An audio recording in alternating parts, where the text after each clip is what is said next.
Ma Mission TV, le miroir du monde. Collaboration et ça entre le président de la République comme institution, le gouvernement aussi comme institution pour former le pouvoir exécutif. Mais malheureusement, on n'a pas vu le Malukamba. Moutabandi m'a béni. Voilà, collaborer dans le président de la République comme partenaire, mais via Zaïko se référer plus à l'autorité morale. Et ça, il y a logique, il y a homme d'État. Donc, on a un mission, union sacrée, et salami parce que FCC n'a pas ça et Kabouali.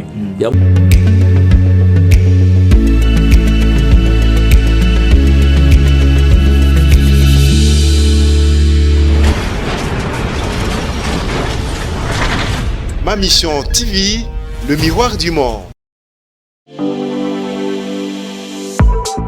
Et du nouveau à Kinshasa, le complexe hôtelier Tremplin Royal sous Kanamasolo. Vous qui désirez passer des nuits inoubliables, l'hôtel Tremplin Royal vous offre un service de haute qualité, de chambres modernes répondant aux standards internationaux, salons et salles de bain bien équipées. Votre sécurité est assurée, les portes électroniques et même un coffre-fort dans la chambre. Tremplin Royal dispose d'un restaurant VIP, des plats de différents goûts à un prix hors concurrent, de boissons de toutes marques accompagnées d'une musique douce. Ce n'est pas tout. Pour vos déplacements, Tremplin Royal met à votre disposition une voiture pour tous vos déplacements et un groupe électrogène industriel pour faire face à la coupure d'électricité. Pour vos cérémonies de mariage, de collations, spectacles et autres événements, Tremplin Royal met à votre disposition une salle de fête de 300 places avec un décor de couleurs selon votre choix. Nous sommes situés au numéro 23 de l'avenue Aérodrome dans la commune de Barumbu, référence stade municipal de Barumbu. Pour tout contact, appelez-nous au 081 570 78 00 09 98 55 22 96 et Salimana Nouté, le complexe hôtelier Tremplin Royal, le confort et les nôtres sous Kanamasolo chez Tremplin Royal Kanokakae. Bonjour mesdames et messieurs, heureux de vous avoir devant vos postes téléviseurs, devant vos téléphones, n'importe quel support aux Hollandais de la Bissot. Merci pour toujours encore une fois l'opportunité à vous écouter. Je vous dis souvent, tout le monde est le Minanga, Gloire Boussobe, au monde est Bibi Kapinga, au monde est Patrick, dans ma mission télévision MM chaîne de information en temps réel, ce qui veut dire qu'il y a de nouveau. Mboka ils ont tambola, mais ils ont tambola. Alors, tant que vous comprenez, il faut que vous ayez bien un peu comme Mayola Makambango. Pour que vous me expliquer qu'est-ce qui va arriver ou qu'est-ce qu'il y a. Je ne suis pas seul, Maître Loulou. Je crois que dans tout ça, qui émission beaucoup de belé. Ma commentaire n'a pas sur tout le temps qui va je crois que non, mais tout le monde a bien. Toujours commissaire, beaucoup sans plus tarder, je m'en vais directement pour saluer. Bonjour. Bonjour, Panayo, et puis bonjour, je suis pas internaute, je suis téléspectateur. Oui, tout le monde a déjà mon réponse mais il faut avoir une idée, pas une culture, il y a tolérance. Je ne suis pas obligé de forcer à réfléchir au Bogo là-bas. Je suis limité, je suis obligé de réfléchir au Bogo là-bas. Donc, on va réfléchir à ça. C'est ça la tolérance. Parce que la démocratie, la tolérance est un élément important. Si vous avez dit que vous avez fait un kitchen, vous avez tata na bino na maman na bino alingi koyoka, eh ben zela ko yoka tata na bino na maman na bino. Mais soza na posa koyoka penga te tia la liberté, ya ko zapper, ya ko kele kosa makambo mususu.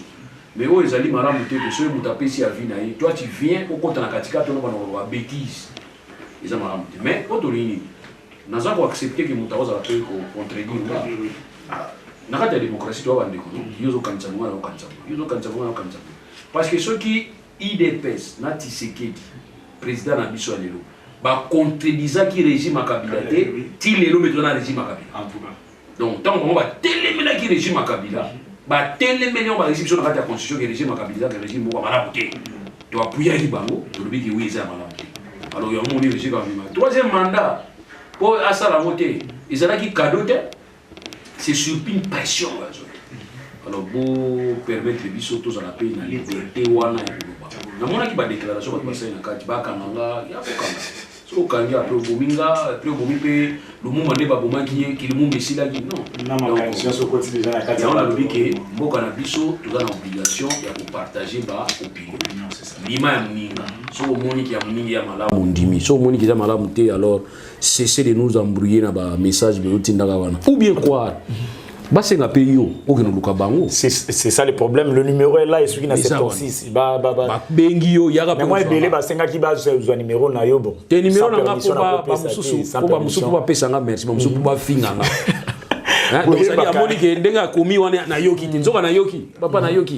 c'est vraiment ça. Voilà. Oui, maître, vraiment, moi, Mituna, ils ont pour éclaircir la population. Je n'aime pas poser ma question, ils ont un peu vaste, pour nous maître. Quels sont les désavantages? Parce que l'opinion est un peu partagée. Mais il y a d'autres personnes qui il ne faut pas qu'il il faut azalawana. Alors, quels sont les avantages? Il y a Ilukamba pour le gouvernement Oyo, pour le sacré, disons. Ou quels sont les désavantages? Il y a Ilukamba pour la suite à Kotambula Namboka Nengezukendela. Question nous a pas si autour de la question pour la première pour la première fois dans la question à journaliste c'est pas si parce que nous sommes dans un domaine à sentiment domaine à passion il y a autour de la question vite nani sim léopard na biso et betana Cameroun yo lobinini so naza président na obake léopard a gagné wani za soué nanga. Vous comprenez souhait nanga mais sur tuningango du point de vue technique ndenge yo moneli risque za mingi kinaba dans moins on a des avantages mouké par rapport à Cameroun parce que ba pays organisateur bien tout le monde a pays Rwanda comme pays organisateur et puis bazana moi mon na repesa idée wala pour ça domaine moko passionné dit trop au fait quel est des avantages na ina ba avantage OK collaboration et salama entre le président de la République comme institution na gouvernement aussi comme institution pour former pouvoir exécutif. Mais avantage on a sur un niveau à exposer les motifs na biso. Bisika o bazali ko rappeler biso o yeleka ki liboso. Et na o yeleka ki liboso il faut te servir et servir biso comme expérience. Qu'est-ce qui s'est passé na Kasavubu na Lumumba? O ekoyi ko zo solution te entre bango mibale. Pourquoi bazo ki solution te? Mais le Lumumba a un avantage parce que loi fondamentale, il y a le 19 mai 1960, article 22, c'est qui est Ndingisa, il y a révoqué le Premier ministre. C'est ce qu'il a fait, à révoquer le Premier ministre. Mais tu as une question, est-ce que c'est pour autant stabilité contre Kinamboka? Non. Ce côté il a exposé les motifs Nabiso à Conseil le 18 février, depuis son indépendance le 30 juin, la République du Congo est confrontée à des crises politiques récurrente dont l'une des causes fondamentales est la contestation de la légitimité des institutions et de leurs animateurs. Tala bisika crise oyo e bandaki. Alors biso toko rééditer ngo lelo te. Ya au moins tozako tindiga mingi ke ba institution ya mboka isa 4 toi na président de la République, toi na premier ministre, gouvernement plutôt, toi na parlement et puis toi na cours et tribunaux. To singaki yango elanda lolenge constituant ya 2006 à Sengaki bango ba assurer le fonctionnement harmonieux des institutions, à Sengaki bango ba éviter ba conflit, à Sengi bango ba instaurer un état de droit, à Sengaki bango ba contrer toute tentative à dérive dictatoriale, à Sengaki bango ba garantir bonne gouvernance, à Sengaki bango lutte contre l'impunité, à Sengaki bango à l'alternance démocratique. Tala biloko oyo constitue sengi pa ya bato bazo diriger biso. Alors soki ba boyi oyo ba koti na voie ya rapport de force ngana za un problème te. Chance ni na opese pa nango. Na koloba ke moko ako gagner. Mais bonga ka so bato mibale ba yokani kimia nde gagnaka. Mais so moko a gagner kimia za na raté. On peut kuna ozonga na instabilité ni na zo bango. Donc, de les deux côtés, il faut passer l'attention à un rapport de force. Ils sont des hommes publics. Ils sont des hommes publics. Ils ont une obligation, une responsabilité étatique. Ils ont bayeba nini bakosala nini bakosala te. Mais malheureusement nako bande pas ya vie Ilunga Lukamba mutabandi mabende. Vous comprenez? Mutabandi mabende. Via Bandaï Mabé. Via Bandaï Mabé pour aller passer. Tant que il fallait collaborer dans le président de la République comme partenaire, mais via Zaïko se référer plus à l'autorité morale. Pour preuve, si via qui est à niveau du Parlement. Si via qui est dans le Parlement, il y a Bango, parce qu'il y a un bureau, il y a une plénière, il y a une plénière. Comme ça, l'idée na yewana soka partager on a plénière. Et que plénière pas yambi idée na yewana. On peut dire plénière. Na vie Ilunga, bakoyebi sa bureau d'âge boza compétente. Bon tous les gars vote qui sont pour plénière à lobby que bureau d'âge na compétence via zone n'est pas là. Mais via lobby qui na okindete, pour moi qui n'est pas autorité morale. Ça ezako bimana kati ya logique ya kozala homme d'état. Parce qu'il y a quelque chose sikoyo autorité morale na bango. Mais to que na du point de vue expertise entre vie Ilunga Lukamba na une expertise. Moni place dans ça c'est le problème mabende yango. Mabé côté mususu ezake biso tozali au regard article 69 comme arbitre. Alors arbitre abana ko soa na bato ya dering bien te arbitre azaka na carte rouge na carte jaune. Arbitre pas ko s'imposer parce que balobi qu'il faut y na article 69 le président a veillé pour un respect à la Constitution. Et balobi qui y a un garant et un bon fonctionnement de l'institution. Ce qui est institution est dérapé, il faut que la zone y en tant que garant. Bomoni animateur de l'institution, il y a Assemblée nationale, il y a Sénat. Chef d'État yambaki bango. Il pouvait faire autre chose. Mayambi bango jour wana pour solana bango. A solena bango ala ici bango o ya kanisa ki par rapport ya ndenge faut un moment na période où ils osana. Babimi libanda balobi oyi azola kisabiso ma bato ebisi respecter conscience wana pesa la malamuté et on te lobi que soko kika na voix wana pour l'examen na za makasi et ben vive l'instabilité Mozito azoloba Soki Ilukamba arrivé qu'au démissionner, ce qui veut dire que non, Kabila l'a même mise en union sacrée. Ce qui veut dire que Kabila n'a le président Tshisekedi Bazara na Bomoko. D'autre part, Batumsusu bazoloba que non, union sacrée et ça n'a aucun élargissement. Il y a accord FCC cash. Population dans l'imbroglio, maître. Tu crois nani ton dimana. Vous avez apprécié qu'on dit que les lots sont les lots poignés. Tout est la lobby. Et là, on ne sait pas battre, on est dans la lobby. Au moins, les difficultés, tous en avons mis les années de Konanga. Et ça, tant que les camarades salama, les lots toujours projetés, n'engagent salama, n'engagent comme un lobby. Il y a un problème mini na battre. Il y a un truc qui doit éviter si quoi. Tout le monde ça la analyse à auto au monde en amisu. Donc, on a un monde en amisu. Union sacrée et salami parce que FCC n'a caché ça nini et Kabwani. Il y a une union sacrée salami. Bazo senge pas bato FCC ou balingisu FCC ba okota na union sacrée. Ba ça recrutement. Vous comprenez ba ça recrutement. Donc on a constaté.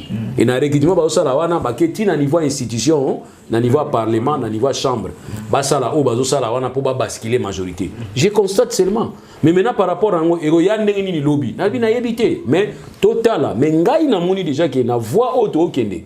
To kende na instabilité. Mabnet sur ma bi. Vous êtes libre à ko mais bango ba na za liberté. Fona lo ba o bango ba lingi. Ya on a lobby que nazo banga instabilité lobby. Pour nani parce que to bimi libanda masolo. To bimaki déjà libanda masolo. To bimaki libanda masolo tant to nomaki Premier ministre n'a pas accord à FCC na cash. Ah oui. To bimaki déjà libanda masolo. Ce hôtel a exposé les motifs il y a ordonnance on a rebiboui. Vu l'accord signé entre FCC et cash. Ce hôtel FCC basé na personnalité juridique. Ce hôtel cash basé na personnalité juridique. Donc nous sommes basés sur des institutions de la personnalité juridique. Mais to se basé na accord na bango. Tant to se basé na accord na bango toye ko tala lisusu moto oyo FCC a ponela ki biso toye ko nommer premier ministre to mec j'ai banda masolo siko tant tozo zonga na kati ya masolo tozonga malembe tant tozonga na stratégie ya no sengi pa bana mai boza la mingi pressé na ko zongi sango na nko parce que tozongi na nzela te toke ne malembe mais avec patience en attendant donc on nous sommes face que ça la biso toi accepter yango mais toi qui n'est pas malé toi ça ba arroganté mais ngana mona neti arrogance ezobima c'est ça voilà maintenant tout la question mo un peu et même peu banal mais la question bato ba bitu na pe na bandako po bango ba kumela biso nde biso pe to jouer moi et bongo union sacrée ça à base juridique C'est ça le problème. Quelque chose autour de la union sacrée. Et ça, un peu banal. C'est une vraie question. C'est une question fondamentale parce que tu as une erreur. Il y a une institution.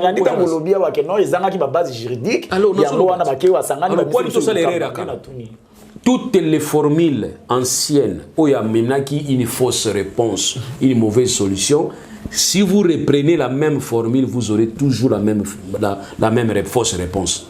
C'est fini, vous comprenez. Il y en a qui qui union sacrée zali état d'esprit. Ah oui. Toujours exemple les États-Unis. Trump, balongo li Trump, mais bazo la de la Trump lelo. Vous comprenez.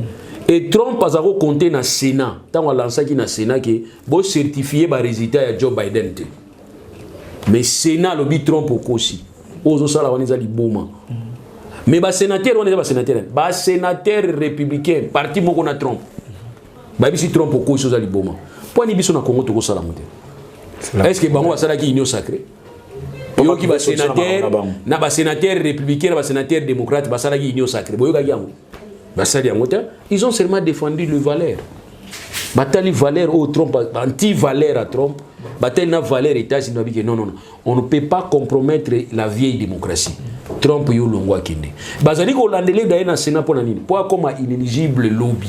C'est-à-dire na 2024 il est au kende bo. Trump a repêché sa candidature parce qu'il faut pas condamner na Sénat na bango.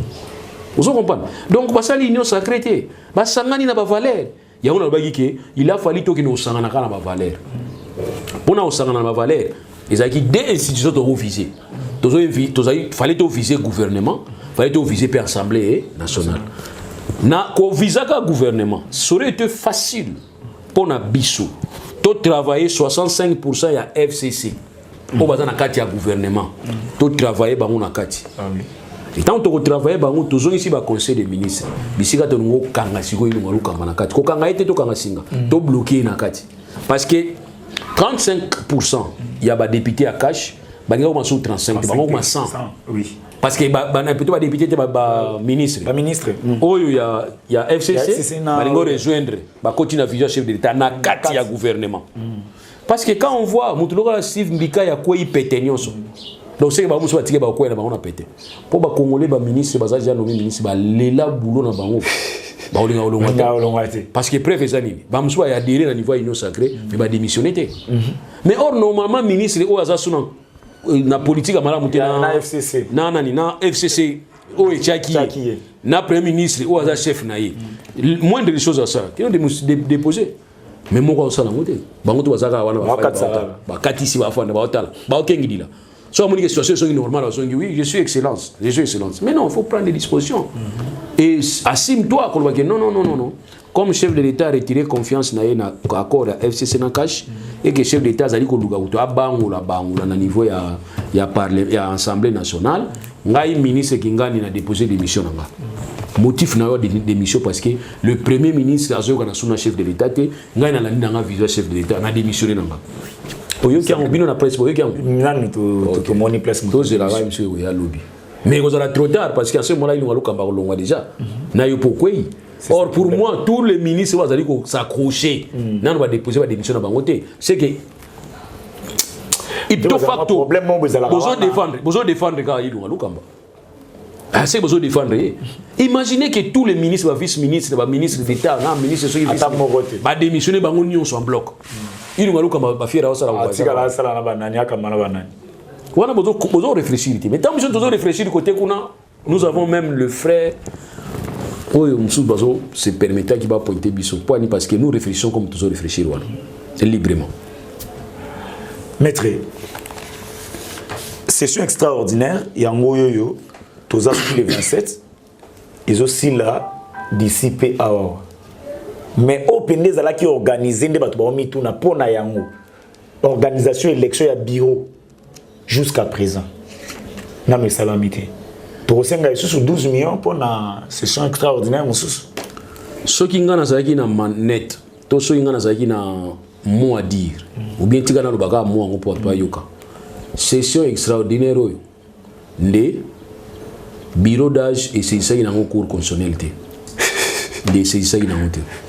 nde bureau d'âge oyo fallait ça la mission oyo yaye mission normale c'est-à-dire aujourd'hui au vider oyo tika la session ordinaire au vider ango et puis au s'imposer au lobby que tout à dit que ça là élection il y a bureau définitif point donc extraordinaire biso iba ina mutuna biso ezalaki yango comme ezaka 30 jours premier jour bokoti merci pas tata oya kester adjoint a mitindeli biso démissionnaire donc c'est que premier point ça vidé deuxième jour Nathalie Bino Bonate tsunga nazaki bureau d'âge motion ordre du jour organisation de l'élection pour un bureau définitif pour nini pour na pesa chance pas institution na biso ezala na provisoire na mutu na ngote c'est ça parce que provisoire ba limite za trop chercher à saisir cours constitutionnel pour ebisa yo nini ko sala eza koluka ba midi à 14h or deuxième jour troisième jour pour organiser l'élection wana boyambi ba candidature na bino premier jour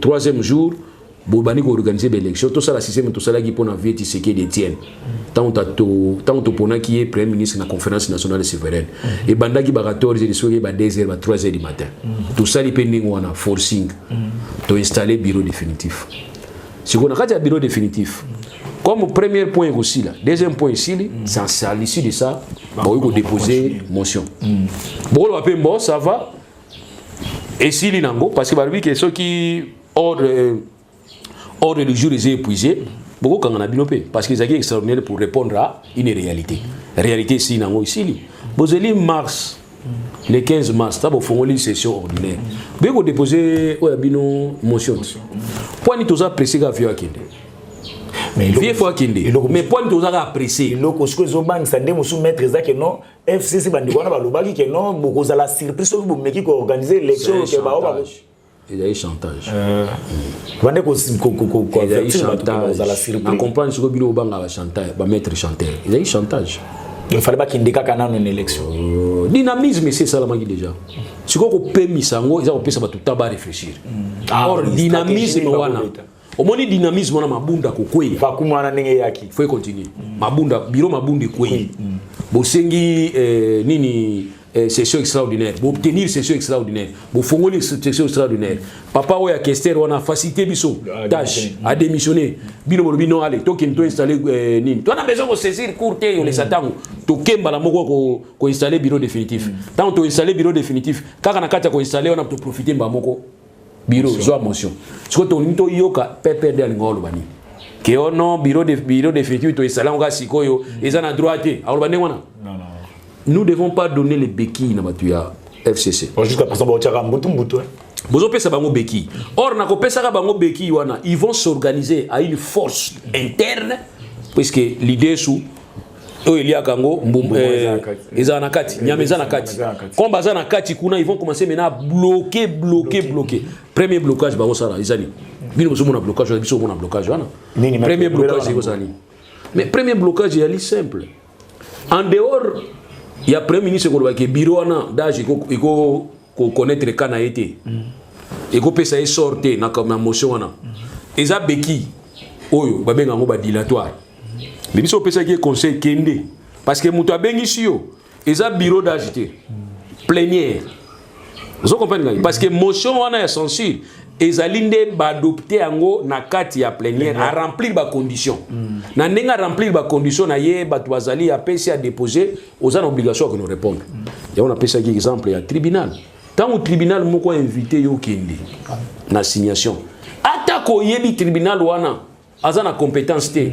yo kende nan ko yo ka tribunal wana pona nini tribunal azana obligation à vérifier compétence na yeye moko avant ba na reconnaître problème tant on vérifier compétence à monique compétence wana eza ya yeti e galinga leka au sengi préalable so au sengi préalable au démontrer tribunal que vous avez la compétence ya ko sambisa ngate so il tribunal dit que je m'en fous bon OK ko samba o bateke o na bimi na ngai na kina ngate o ko continuer ko samba wana acte on a tribunal ko produire wana yango e permettre yo o que no saisir na cadre ya recours tribunal à l'écolo est-ce que modèle l'opinion zo mone les autres ceux qui va passer l'élection est il l'opinion est-ce que ko katsa na mopanzi ya union sacrée avantage vous en kobanga ya biso nyonso eza wana ngai en tout cas bato mosusu baotala nga bato nanga position nanga position nanga côté raison nga nazala mingi côté raison. C'est vraiment ça. C'est-à-dire côté kimia, côté kimia ezalaka, côté bitumba ezate, côté kimia eza, côté kana lingaka. Côté raison ya li tempérament na biso eza bien, tozo yokana na ko salaire, tozo solution entre nga na yo, kongo ngo ezalimo. Mais au côté bazalaka na raison, mosusu bazalaka na tort, nga na lingaka mote. Donc on a lobby que Ilunga Lukamba doit se présenter. Nos 14 déjà devrait se présenter. Soit se présenter et ça pour permettre à Sani ayoka ba honorable député. Soit ayoki bango a noter. Ba habiter que lelo loni lelo buki lelo té. Ayoka bango. Soit ayoki bango a solliciter temps. Na temps ko solliciter bango permettre à bako réunir ba éléments. Mais qu'est-ce qui est important que les gens doivent comprendre? Le premier ministre a une responsabilité transversale. Le chef du gouvernement, c'est le premier ministre. Il peut arriver que 3-4 ministres ont un problème au niveau assemblée. Et le problème, moi, je vais 4 ministres, je vais un premier ministre, parce que c'est lui le chef du gouvernement. En ce moment-là, il peut venir par rapport à cette responsabilité transversale.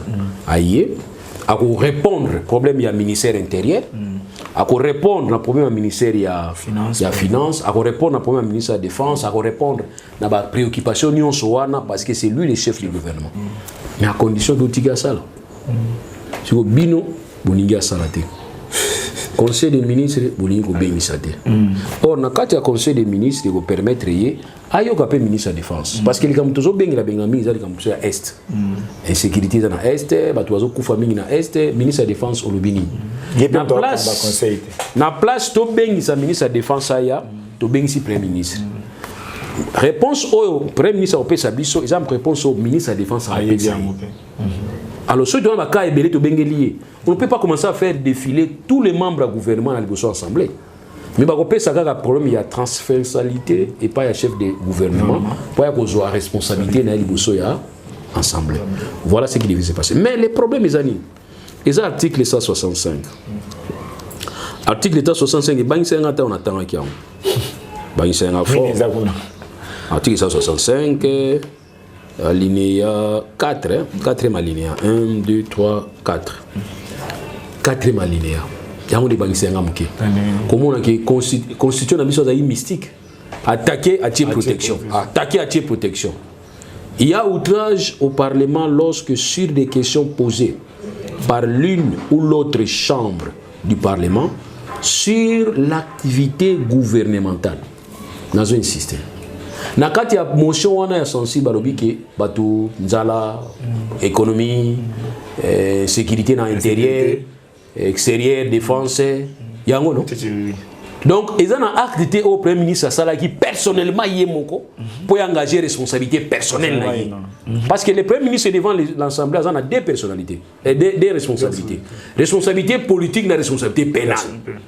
Mais maintenant, na a une responsabilité pénale. Nazo mona te bisika o bazo bengi la chef de l'État. O tali pénal.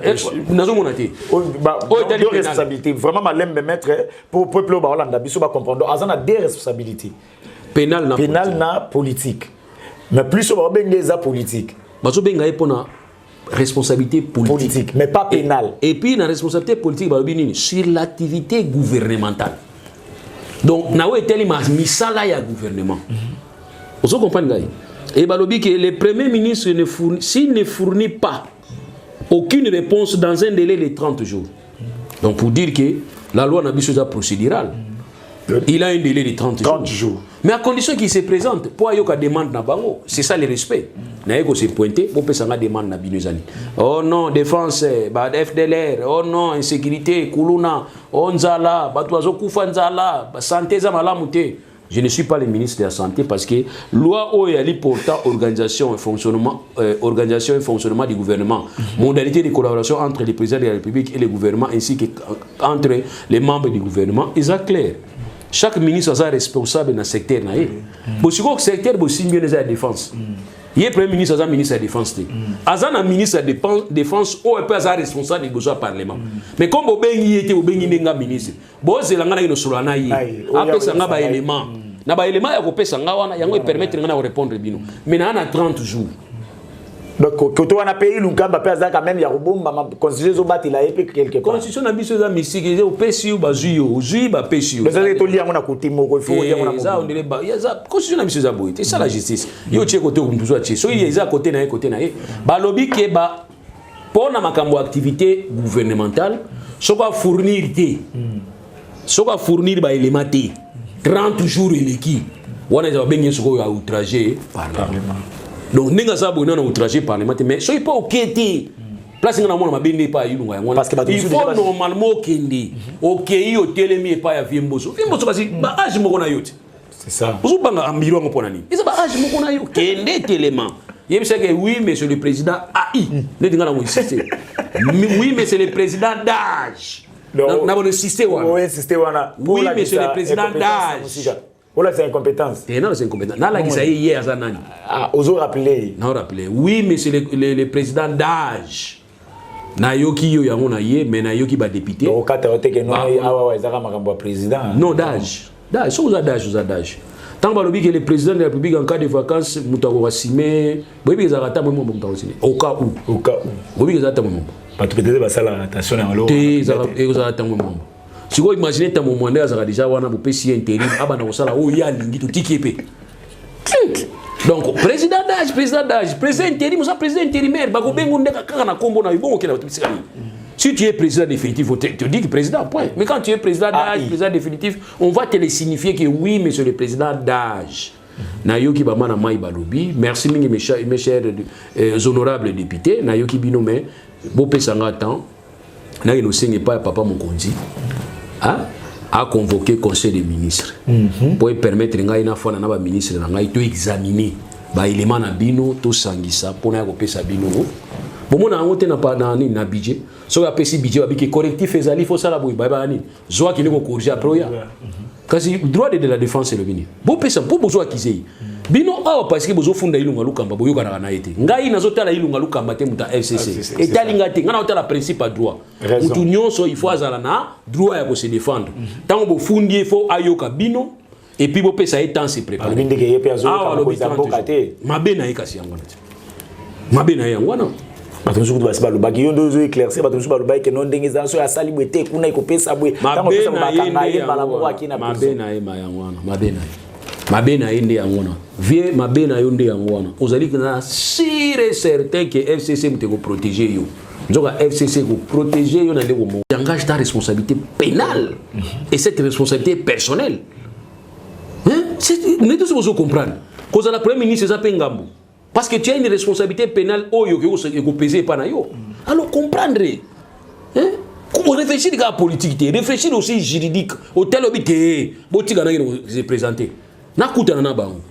na bengi collègue mboso toza presque âge moko za na bureau d'âge na yokio yango na ye mais ko se présenter le boso ba député ba honorable député na za ko yoka bino boluba oni ko loma ba boluba wana ba ni ko loba tamba ko loba pour la légende ko na ngai les era intervenir ki na radio mona za ko sala ndeko les era lobi bien alobi ke oui bino boza wana bozana nzala omonte bola mukina nzala na wetu na nzala ngoi baneka lelo miawo miaram daba moi miaram on te bien on bandakala. Mais à tu as dit que la politique il y a gouvernement, so il dit qu'on cadrer que na ba o ya promettre qui biso na niveau parlement. Vous comprenez? Oh ndegoleze, na zotanga kombo ndegoleze a rappeler biso ko lobaki tangu ilunga lukamba yako déposer programme na ye. Ndegoleze na biki azalaki contre loko wana. Alobaki boye ndenge nini soki résumé ça soki ebele ko leka papier ndegoleze raza. Akolandanga peut-être ko batuni ba Hollande. Donc dès le départ déjà boya ki na yango. Mais comme ça qui minorité avec qui parle parce que période ba opposant hein tant ça y ba opposant à ça là nini ba bi abimaki na salle là boye bien ngote maîtriser muta rappeler nga buto ngolo lelo donc pour na tout simplement que les chefs du gouvernement quand ils viennent devant le parlement c'est parce que c'est sa responsabilité mais les programmes où a mis na parlement ce n'est pas seulement lui seul il a les membres du gouvernement il a aussi le président parce que l'ordonnance est claire. Il a aussi le président. Ordonnance de lobby article aussi, ordonnance. Mais article 91 pesa clair. Kolobaki. Next on attend article 91. Place ba tumso comprendre que to be ma ilunga lukamba na malembi. Ilunga lukamba za mystique. Akomi koluka c'est comme la dernière fois lobaki mutu na epo ekwe ya iza un peu pétété. C'est ça. Vie wana akomi comme biso neta pour apesa biso kanda.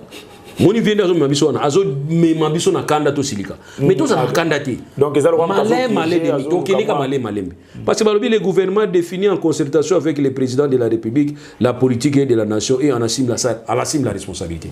Donc c'est à dire programme au Lumakamba ko lokamba kenda ina mona assemblée wana o bandimaki ezali programme ezaki en concertation avec le chef de l'État. Maintenant, oyo ilunga lukamba zanango na vision chef de l'État total nini ezosanga to bakisa koto c'est fini. Bon, au moins biso so to lobaka boye to ali ko loba pona liberté ya expression oui merci et aussi to ali ko loba pona liberté d'esprit na libre ko loba onga nazo kanisa. En tout cas c'est ça. Nazo utiliser la constitution. Vraiment maître, j'aime un peu poser des questions eza derrière le mur parce qu'on dit le journaliste doit voir au-delà de ce que les autres voient. Papa Bati n'a fait la semaine si possible là que de déposer rapport na y a consultation il y a informateur il y a information et pas na président de la République. Mais s'il s'avérait que donc a trouvé une majorité en place les alliés. Selon Bino comment population tout comment batubaku vérifier qu'on jauge authenticité, il y a véracité, il y a rapport wana que c'est vrai ou il y a outil qu'on joue ça solo. Degonanga nana pasi mingi ya koyebisa bato ke tout ce qui est facile na RDC to comprendre en côté. Article 78 est très clair. Le chef de l'État nomme le premier ministre au sein de la majorité après consultation de celle-ci. Ceux qui majorité les autres existaient, na côté ba débat na quantité. Ceux qui majorité les autres existaient au sein a nommé un informateur. Ceux qui a nommé un informateur a envoyé la information qu'on identifier majorité à côté ni. Pour permettre à Sani à que se consulter dans la majorité on a identifié pour nommer premier ministre. Oui. Alors ceux qui a nommé premier ministre na la majorité on a premier ministre a un programme où il a élaboré na chef de l'État. Pour permettre à qui nous défendre le programme on a dit bosso ensemble. On a linga la facile so comprendre que c'est ba lokayo. Pour que nous défendre dans le bosso ensemble. So a comme bosso ensemble à télémi abali ko défendre le programme là. Loi et le bibo. Ce qui programme on les a rejeté. Ba bois qui programme on. C'est que le gouvernement est considéré comme démissionnaire. Voilà. Conséquence en voilà. Donc et rataki le premier ministre a démissionnaire ce qui a alors ce qui a un programme na il bosso ensemble et qui ensemble a rejeté en gros c'est qu'il est démissionnaire. Cela menace va prouver que ensemble wana majorité wana il est ni premier ministre était. Vous comprenez gars il y a un de les à lobby que tant il y a monaki qui est simbité opposition et bimaki na salle parce que monaki programme o ya bia gouvernement ya ki nango ezala ki cohérente ezala ki réaliste té bazo bengango. Mais comme majorité zaki na loboko na bango ba votaki yango ilunga luka mazaki investi comme condition ya ko investir premier ministre ezali il faut que ba accepter programme. So il va rejeter yango ba accepter yango té c'est que congolais faut investir d'abord. Voilà. Donc so chef de l'État lelo ba ko pesa un rapport et pas ya vie baati abi que majorité za bisikabo et que chef de l'État négocier na majorité wana pour abimisa premier ministre. Premier ministre a une obligation à zonga les sous assemblée pour avoir un programme dans la kasi yango. Ce ba lobi to lingi yango té c'est qu'il doit démissionner. Il est démissionnaire. Ça c'est automatique. Mais là on a bang yali. Deux partis politiques, deux regroupements politiques bien que fictifs, basés sur la personnalité juridique. Pour qu'un parti politique ou groupe politique ait une personnalité juridique, il faut déposer un statut dans le ministère intérieur. On va déposer un cash dans FCC va déposer. Mais on va déposer un basali comme forcing, basali comme gouvernement. Cash a joué 35%, FCC a joué 65%. FCC a bimisi premier ministre. Pour qu'on bimisa premier ministre, c'est facile. Parce que Kabila, autorité morale a puni. Ils ont ilunga lukamba. Bachi ilunga lukamba. Tant bachi ilunga lukamba, pour ilunga lukamba ça la gouvernement. Ils ont eu biso combien 8 mois, 9 mois. Presque une année. Presque une année. Viens wana nyokwami. Bozo benga viens na lembi pona ba navette. Aya oiyae amata kingakati. Aya oiyae amata kingakati. Viens wana nyokwami ba navette pour ba ça la gouvernement. Il y a une option, il y a 35% dans 65%. Mais la Constitution est exceptionnelle. C'est le Premier ministre qui propose. Au moins pas violation. C'est le Premier ministre qui propose. Les ministres, na révocation, na nomination. Ça c'est inverse. Mais il y a une autorité morale qui va proposer. Est-ce que vous avez proposé? Nous avons eu une année pour nous le gouvernement. Espérons que Mbalo, ceux qui formatèrent le gouvernement, nous avons moins de mois. Peut permettre de gagner temps parce que 2 ans ici quoi totika na 3 ans 3 ans totika na ngwa bobeta lisolo teke covid po ba betaka lisolo ba agresser biso to biso ba ko ba agresser bino na est c'est possible ouest maître c'est possible to le bien ba agresser bino na est ouest bo bongisa covid ezaka na Congo te biso nyonso na moto na États-Unis pas organisé alors ba je vais d'ailleurs tout salamaki donc réseau estkozala te alors c'est le moment to gagner temps donc il y a un problème dans l'Inde on a tout gagné temps et permettre nous on aller dans contre FCC nous on aller dans position contre IDM ni cache na l'Inde ko wela ndé temps peuple a souffrir les autres on a besoin de expliquer peuple ni les autres lekate mais on a besoin de expliquer peuple tala makamto sali yango pour na intérêt na bino vous comprenez ngai les lobo na niveau mboka msusu urgence na niveau parler mes amis et ça ba décision sanitaire non ba décision sanitaire face à Covid. Au moment non, tout ça là, le gouvernement, au salut il y a encore répondre. On a des urgences. Et pas une urgence ces années. Ils ont un kamba long. Ils ont un kamba long facilement. Ils ont un kamba ces années. Tu besoin de gouvernement. Nzinzi na munduki. Pete pas keni nae. Mais na kamba ba fort bo ça les belé pour bo longola ils ont un kamba. Ils ont un kamba fala longola kutuku yemoko. Kaka na niveau ka ya gouvernement fala longola nae. Ah, formellement. Tant que tu n'as pas Lubumbashi qui nous bête à tour, tout ça est magam nasimo. Est-ce que na conseil de ministre via Lubaki, abaga a fandi bou. Digama Lubeza la quitté. Biso quand il vient à Luba, ah, mais via Lubi suis. Mais on peut chercher à voir dans la mesure du possible comment l'étouffer à l'intérieur, politiquement. Voilà. Donc il y a un obi que il nous galu kama ponanga, ce conseil nanga ngolandango, fallait qu'il nous se présenter. Comme ça on peut s'attendre bas sanctionner. Maître, non, c'est que l'autre à la caméra. Olobana, Batouya, FCC. Bawa Tikalinan. Bawa Tiapo, Bawa Tikalinan na FCC. Na Bayi Oyo Bazana Union Sacrée. Olobeli Bango pe à côté na Bango. Et puis Olobeli puis Bawa Bazana la Muka ou Bawa Tala Bango na Musika.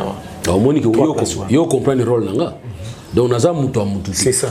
On a senti la caméra. On l'a trois bateaux. On tika kopesa nga batu na koma batu na bango. Na za mutu te na lobaka o nga na kanisaka. Na etali makambo ya FCC. FCC vous auriez dit être nabi bien très prudent au départ. Bon jouer vrai jeu. Mais j'ai bien on jouer za génie ya ko déstabiliser Tshisekedi à l'interne pour abima incapable en 2023. Besoin raison que bino kanisa ya ubongisa abonicité. Ça c'était ça objectif ya FCC. En ce moment-là, fallait pas bosser nga bango bosanga parce que demande ko ça la coalition wana entre FCC na cash et outina bato FCC. Fallait pas bosser nga bana bato. Fallait botika bango na position bango bino ça la gouvernement na bino. Mais boye pa na bango to yokana to sangana botika na bino ma informateur de na tinate. Nzoka bozali na moi piège na bino na secteur place to komi. Na bato ya cash. Union sacrée. Union sacrée. Monsieur Babenga union sacrée. Vous avez l'esprit. Vous avez un état d'esprit. Vous devez utiliser état d'âme. Et vous avez un parti politique. Vous avez un état d'esprit. Nous avons dit tout à l'heure que les républicains au niveau des États-Unis, les démocrates, c'est l'union sacrée. Nous avons une place dans la télé, mais à défendre les valeurs. Et on a besoin d'un dynamisme dans la salle. C'est ce qui a fait que tant Mobutu a salaki conférence constitutionnelle, dynamisme à ça, les salaki n'a pression à peuple, les salaki qui est changé comme une conférence nationale souveraine. Donc union sacrée, il fallait d'abord dynamisme à ça et emporter biso dans état d'esprit, mais dans état d'âme. Je trouve trop d'état d'âme dans Kati. Bato la Mouka, vieux Martin Fayulu, tu es un grand leader. La différence, il y a Yona chef de l'État, il y a 1 million. Yumbi et vota quitté. Beni côté musu va vota quitté. Mais dans nombre batouana sur va vota qui mbele le to ba makam susu. Vie luka oyeba nini yo fo luka na vie. Vie aux politiciens monene na mboka na biso. Si ça dépendait que de moi, nga nazo pesa conseil pas ba député ba ça ba proposition à loi, bo ça la loi ya ko lo baboy. Et te lit automatiquement le porte-parole opposition. C'est lui qui vient en deuxième lieu. Nao a gagné. Ah oui, c'est automatique. Pourquoi? Parce que nous, toujours voté par rapport à un programme. Le programme n'a pas Tshisekedi, il y a un autre voté là Tshisekedi. Mais le programme qui est juste après, il y a FCCT, il y a Fayoulou. Donc, tu peux sa confiance, c'est pas un leader amené de l'Okulaï. Mais il faut que ça y ait confiance. Vieux, aux président élu ou bien aux opposants. Parce que si on a président élu, je ne peux pas comprendre dans une république qu'il y ait des présidents élus à ce pas à nommé à démissionner. Donc, vieux fois, ils ont un statut moko. Si vous avez un statut moko, jouer rôle et opposition. Je peux permettre à la pembeni à peuple naïe à payer sa proposition. Plan de sortie à crise à vie. Ils allaient aux oppositions à ça, la rapport à ça alternative. Na rola isaki bino bo échouer dans le programme Nabiso yango. Et programme Nabiso yango pour voter en 2023 pour permettre Biso de gagner Biso. Je me rends à ma place pour que non bao baza contre le commettre Aouti Kolobaba réagir directement. Mon numéro est là, appelez-moi et vous allez donner votre position par rapport à l'euro mettre Aouti Kobimisa va mettre, je crois qu'il y a Aouti na va mettre à lobby. Ba député basala nini moko esala makuna na parlement ezala que non est élu porte-parole de l'opposition, c'est lui qui vient en deuxième position. C'est une proposition pour permettre Biso de gagner temps parce que si vous dites que tous on a niveau à parlement to qui négocie là ceux qui ba vote et simbité Kabila Bimise Biso porte-parole té oh peut-être deuxième année en porte-parole sur maté. Or il faudrait avoir cette alternative pour permettre Biso to yeba commerce qui to yoka. Ça dit ceux qui n'est pas to régime ba lobby il faut na que les mamoko no ka opposition et lobby. En tout cas. Et l'opposition, ce n'est pas moi. On a créé l'opposition. C'est toute une loi portant statut à opposition. En tout cas. Alors moi, je ne vois pas pourquoi nous devons commencer à bloquer. Or, nous avons aidé Biso, ils ont vieux, na benyo 3 fois vieux jouer rôle dans l'opposition. Parce que quand aux États-Unis, quand il y a kotoyo, via celle-là qui passeport. Si vous avez passeport, vous avez autorité à signer un ministre des Affaires étrangères. Il y a gouvernement. En tout cas. Kikosoko Sungangai, ne fût-ce que 30 secondes. Maître, adressez-vous au président de la République. 30 secondes. Et puis je ne chite pas. Bon, le président, d'abord, c'est une institution. Toujours s'adresser pas comme une institution en Bokanabiso. C'est ainsi que je dis aux gens que je ne défends pas Étienne Tshisekedi et je ne défends pas Félix Tshisekedi.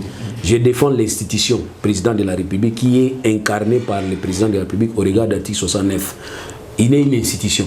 Il y a une défendre. Quand je trouve qu'il faut ça la bonne que oui, ça va, c'est bon. Mais erreur, mon ko ça la makasi anini. Ko luka ko bimisa crise na biso politiquement pour te résoudre. C'est une grosse erreur. Fallait qu'un chef d'État continue na ba voler azala ki nango institutionnel.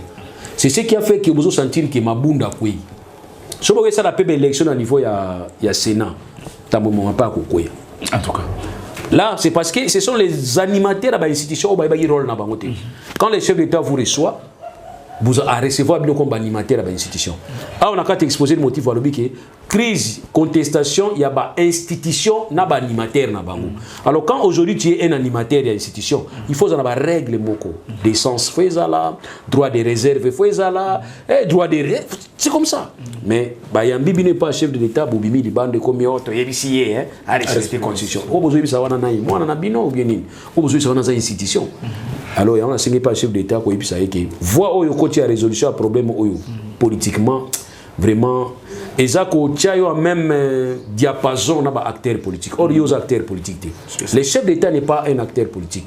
Au regard même de l'article 96 de la Constitution d'Abisso. Et le qui n'a même pas un rôle où il y a un parti politique. Donc, lui, il est.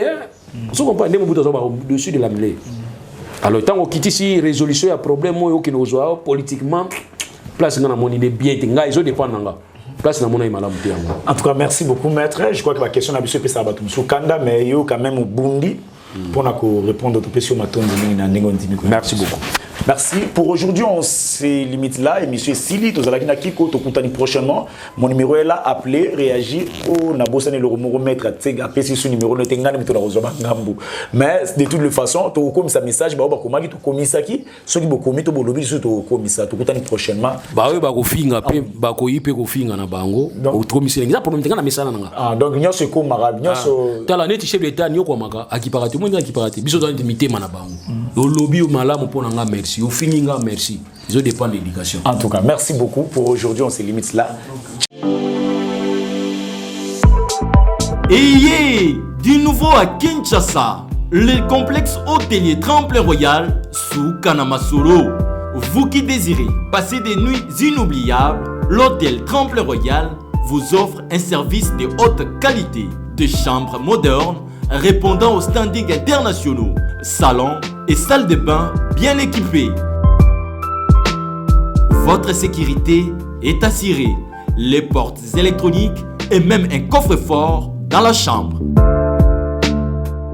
Tremplin Royal dispose d'un restaurant VIP, des plats de différents goûts à un prix hors conquérant, de boissons de toutes marques accompagnées d'une musique douce. Ce n'est pas tout. Pour vos déplacements, Tremplin Royal met à votre disposition une voiture pour tous vos déplacements et un groupe électrogène industriel pour faire face à la coupure d'électricité.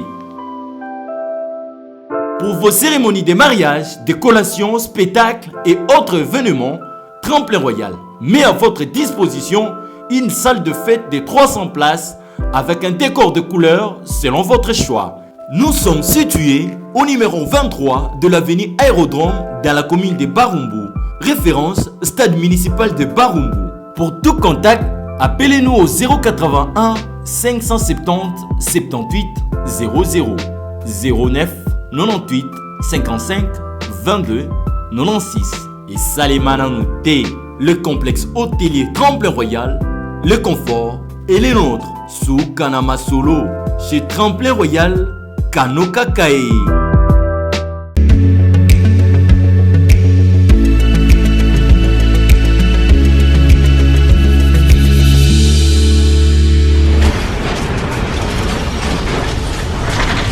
Ma mission TV, le miroir du monde.